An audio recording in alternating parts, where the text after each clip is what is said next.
Короче, мен балам маған бір сурет көрсетеді. Мынандай сурет салыпты міне.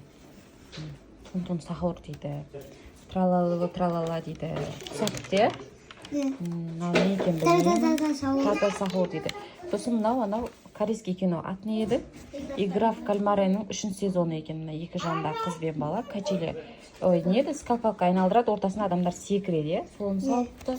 Еще анау сол игра в кальмаредегі анау балдар бар ғой, охранниктер, думалақ, 4 бұрышында бетіне маскасы бар, Бозулау. Солар екен, сосын мына жерде игра в кальмареге қатысқан игроктар екен, 230 деген шаш фиолетовый, 456 деген салмапсың, мына кукла екен, анау артқа кукла. На бала кукла. На көл охранник. Мынау не, мыналар не? Сакарный что-то. Да көл сакарный что-то. Печеньки, ана сахардан, шекерден жасалған, Ең опасный сіз, Ең Игра в кальмаредағы. Ол зонтик па, печенькелерін салыпты. Молодец. Көрінді ма, мен балам осындай сурет салады. Баяғыда біз ана таудың, сондай гүлдің, үйдің суреттерін салатын, қазіргі балдар осындай сурет салады екен. Не істейсің бұл суреттерді?